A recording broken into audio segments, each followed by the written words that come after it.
Welcome to the podcast summary of Karlheinz Stockhausen.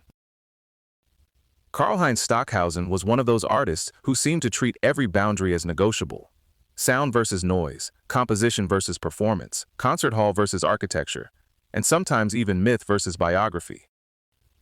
His music helped make electronic sound, spatial sound, and open-form composition feel like serious artistic territory. And his influence spilled far beyond the avant-garde into jazz, rock, pop, and science fiction culture. He was also a deeply polarizing figure, shaped by real trauma, drawn to cosmic language, and capable of saying things so grand or so badly framed that they changed how people heard everything else around him. One of Stockhausen's biggest shifts was simple to say and huge in practice. Generators, filters, tape, microphones, feedback, and speaker placement weren't just studio gear to him. They were the musical material. In pieces like the two electronic studies, Gesang der Jünglinge, Kontakte, Hymnen, and live electronic works like Mikrofonika, he treated sound itself as something you could compose from the inside out. That mattered because it pushed electronic music out of the lab demo category and into the realm of serious composition. He was studying acoustics and information theory with Werner Meyer-Epler, and that led him toward thinking about sound statistically, as movement, as transition, as something less fixed than traditional ideas of timbre usually allowed.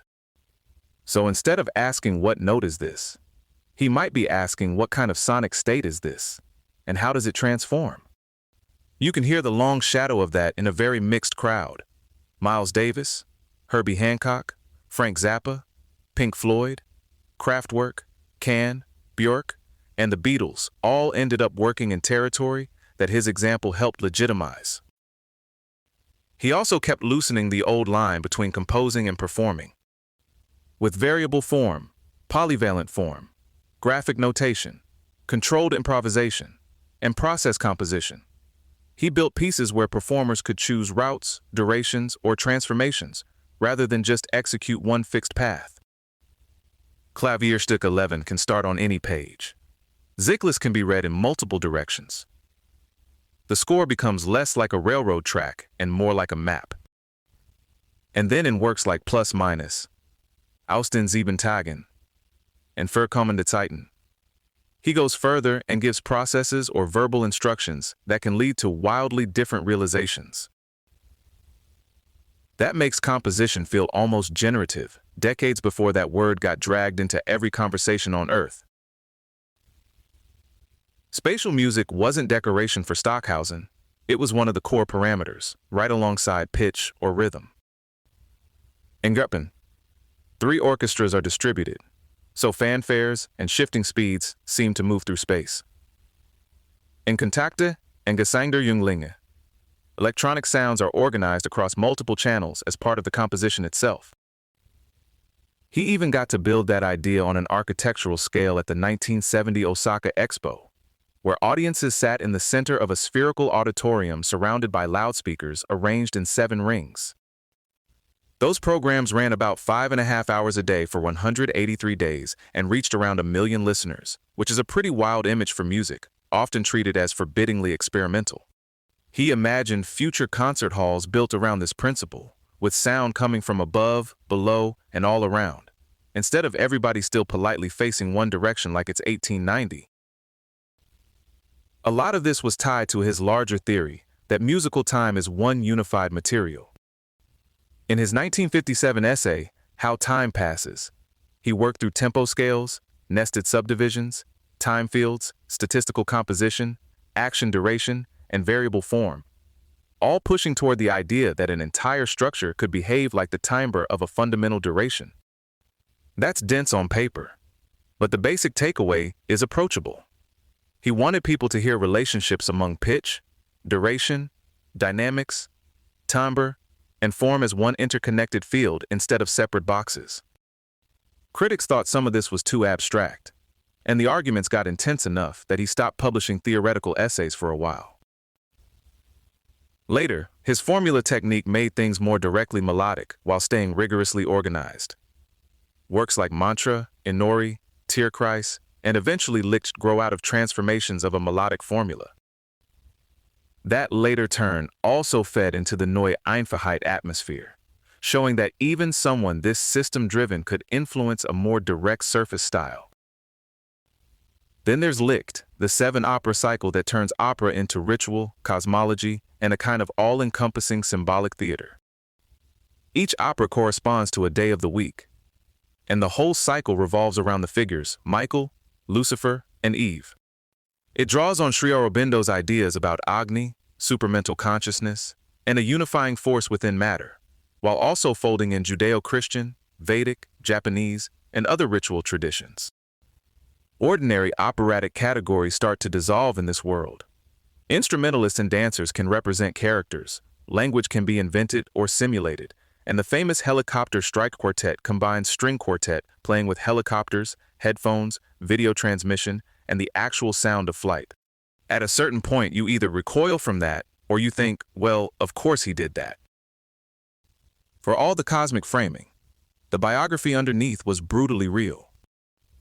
His mother was murdered at Hadamar in 1941 under the Nazi euthanasia program. His younger brother died after her institutionalization, and his father disappeared on the Eastern Front. He later dramatized his mother's death in Donnerstag Auslicht, turning private catastrophe and historical crime into part of that immense mythic structure. The connection between life and composition stayed unusually direct. Several pieces were written for his children, 4 of whom became professional musicians, and his son Marcus premiered many trumpet works while his daughters performed music written for them. What's striking is how wide his reach became for a post-war avant-garde composer. Pierre Boulez called him the greatest living composer and his peer. Brian Ferneyhough described hearing the early works as a beneficial shock that changed his sense of formal possibility. Meanwhile, his image leaks into popular culture through the Beatles on the Sgt. Pepper's cover, through electronic collage in A Day in the Life and Revolution 9, and through references in Philip K. Dick and Thomas Pynchon. And yet severe hostility never disappeared. Thomas Beecham's alleged line that he hadn't heard Stockhausen but had trodden in some captures the kind of contempt his music could trigger. That split is almost the whole story. For some people, visionary rigor; for others, pure avant-garde nonsense. Stockhausen's public persona made that split even sharper because he combined extreme formal discipline with mysticism, ritual, extraterrestrial imagery, and spiritual transformation. He said he had been educated on Sirius, which did not exactly calm the room. Some listeners saw a coherent visionary with a technical basis for all the grand claims. Others saw elitism, disconnection, or a kind of metaphysical overreach. The tension between plan and chaos shows up vividly in the 1969 premiere of Fresco, which unraveled into institutional and artistic rebellion. Musicians posted sarcastic signs. Some left during what was meant to be a 4 to 5 hour performance. The stand lights were switched off, and after 260 minutes, there were no musicians still participating. It's one of those premieres that sounds less like a concert report and more like a mutiny with notation. The most damaging controversy came after September 11th, when he called the attacks the biggest work of art there has ever been, while also saying it was a crime because the victims had not consented to the supposed concert. He later said he meant an act of destruction in the Lucifer sense from his Licht mythology. Not praise for mass murder, but that clarification didn't undo the shock or the backlash.